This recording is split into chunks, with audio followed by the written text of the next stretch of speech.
नमस्कार, स्वागत है आपका हमारे YouTube चैनल जितेंद्र भारद्वाज कवि में। आज इस कड़ी में एक बहुत खास वीडियो हम बनाने जा रहे हैं आपके लिए।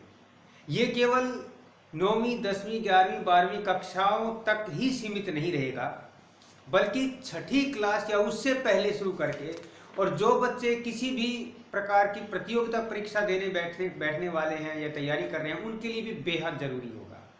सभी के लिए ये वीडियो देखना बेहद जरूरी है, इसलिए आप इसे ज़्यादा से ज़्यादा शेयर और सब्सक्राइब कर लें ताकि आने वाले वीडियो भी आपको मिलते रहें। क्योंकि इस चीज़ को देखने के लिए आप बहुत सारे कोचिंग सेंटर और इधर उधर जाते हैं और वो बहुत मोटी मोटी फीस भी आप लोग देते हैं। उनसे बचने के लिए आप ये वीडियो देखिएगा, बड़ा मजा आएगा आपको देखने के लिए भी। आपको पता है, हमें हर क्लास में पत्र और प्रस्ताव लिखने पड़ते हैं, लेकिन बहुत सारे बच्चे ऐसे हैं जिनको प्रस्ताव और पत्र लिखने में बेहद दिक्कतों का सामना करना पड़ता है, खूब सारी समस्याओं का सामना करना पड़ता है।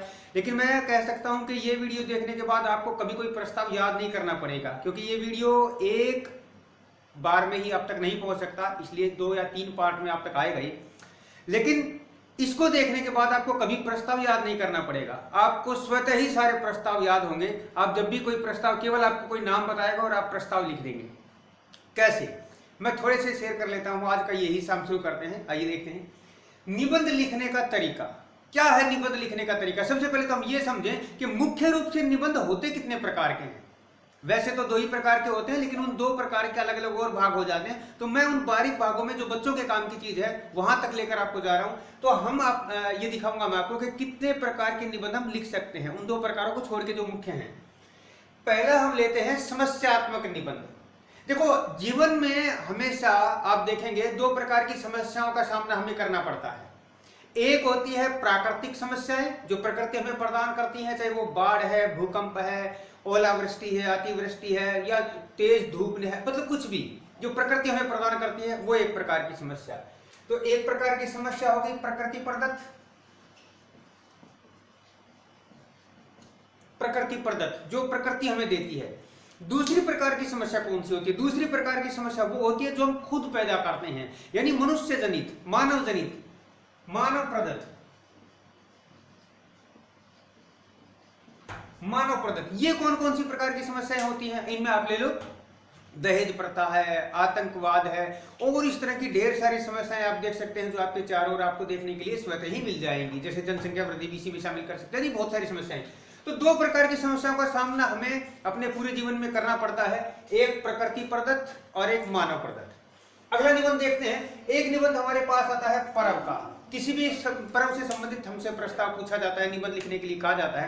तो पर्व संबंधी प्रस्ताव भी 3 प्रकार के हो जाते हैं। आगे चलकर थोड़ा थोड़ा मैं बताऊंगा, बाकी उसी में काउंट होगा, आप एक ही याद कर लेंगे तो सारे हो जाएंगे। कौन कौन से होते हैं? एक होते हैं क्षेत्रीय पर्व, इसको धार्मिक पर्व भी कहते हैं। क्षेत्र में, छोटे छोटे क्षेत्रों में अलग अलग पर्व मनाए जाते हैं, उनके भी प्रस्ताव पूछे जाते हैं कई बार।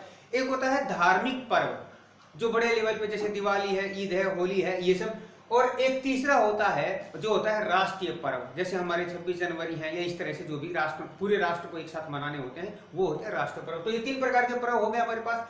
अगला है तुलनात्मक निबंध। तुलनात्मक, इस निबंध के नाम से स्पष्ट है, 2 चीजों में हमें तुलना करने के लिए कहा जाता है। जैसे उदाहरण के लिए धर्म और समाज पर प्रस्ताव लिखे, धर्म और समाज की एकता पर प्रस्ताव लिखे। इस तरह से पुस्तक और हम या दूसरी कोई भी चीज लेकर हम हमारे साथ जोड़ दी जाए, जैसे आतंकवाद और धर्म, इस तरह के प्रस्ताव, इनको तुलनात्मक नाम देते हैं। तुलनात्मक, 2 चीजों के बीच तुलना की जाती है, ऐसे प्रस्ताव आते हैं। एक होता है विचारात्मक प्रस्ताव। विचारात्मक में ऐसे प्रस्ताव होते हैं जिन पर हमें विचार करने के लिए कहा जाता है, जैसे लोकतंत्र पर प्रस्ताव लिखें, भारत की एकता पर प्रस्ताव लिखें। इस तरह के प्रस्ताव बहुत सारे होते हैं।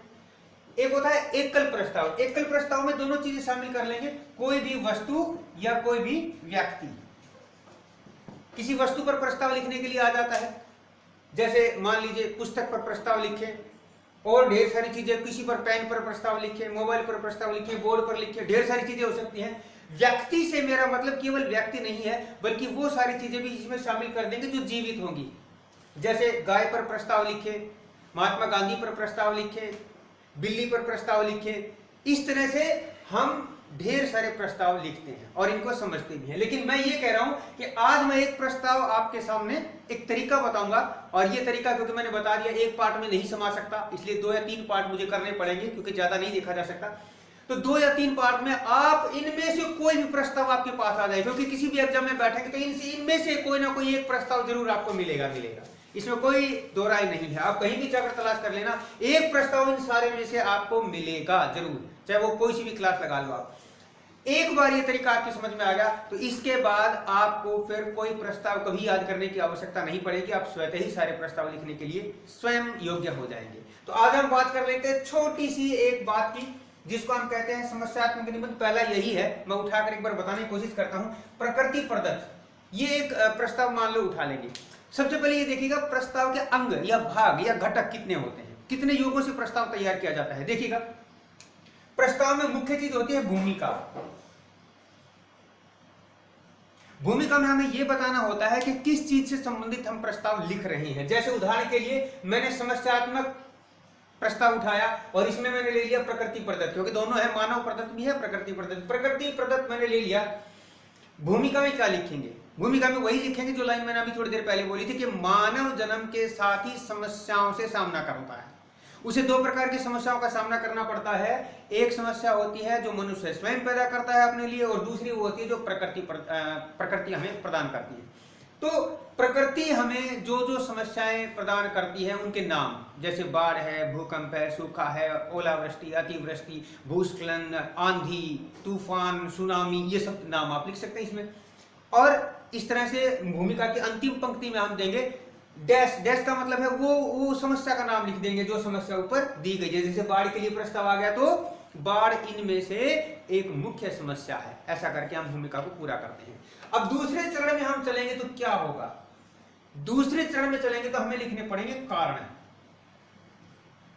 भाई मान लीजिए हम उदाहरण के लिए बाढ़ पर प्रस्ताव लिख रहे हैं, तो बाढ़ पर भूमिका लिख दी और इसके बाद लिखेंगे कारण। तो कारण कौन कौन से हो सकते हैं? याद रखिएगा प्रकृति प्रदत्त जितने भी समस्याएं हमारे सामने आएंगी या जिन पर प्रस्ताव लिखने के लिए कहा जाएगा उनमें लगभग समान एक जैसे ही कारण रहते हैं। कौन कौन से कारण रहेंगे? जैसे वृक्षों की कटाई,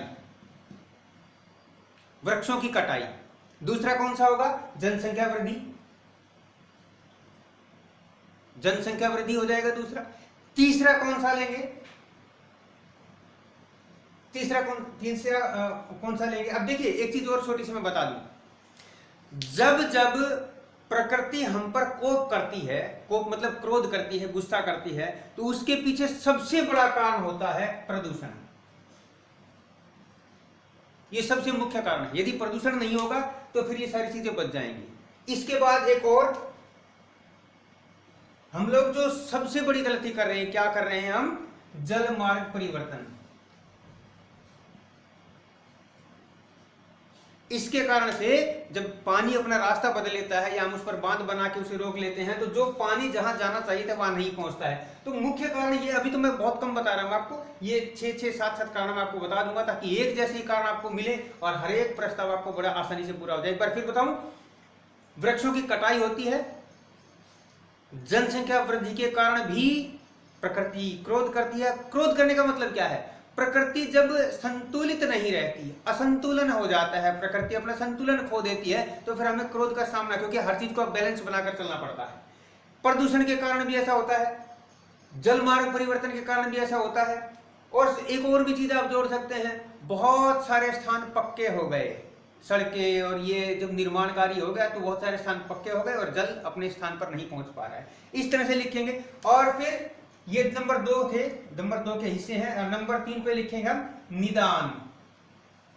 निदान का मतलब होता है कि हम क्या करें कि प्रकृति हम पर कोप ना करे। तो उसके लिए क्या करेंगे? हम इन सब चीजों की काट करेंगे कि हमें अधिक से अधिक वृक्ष लगाने चाहिए, काटने नहीं चाहिए। हमें जनसंख्या पर भी नियंत्रण करना चाहिए, हमें प्रदूषण को कम से कम, ये निदान हो जाएंगे सारे। तो ये निदान हो जाएंगे तो प्रकृति का कोप हम पर कम हो जाएगा और फिर निश्चित रूप से हम प्रकृति के कोप से बच जाएंगे। और चौथा हम दे सकते हैं सारांश। सारांश कहें इसको या उपसंहार कह सकते हैं। अच्छा, अब ये तो हो गई साधारण सी बात। एक बहुत जरूरी चीज मैं आपको बता दूं, यदि किसी भी प्रस्ताव को आप बेहतर ढंग से लिखना चाहते हैं तो आपको वो चंपू शैली में लिखना पड़ेगा, तब आपको नंबर अच्छे मिलते हैं। चंपू शैली होती है, कौन सी होती है चंपू शैली? चंपू कहते किसको है, पहले ये देखिएगा।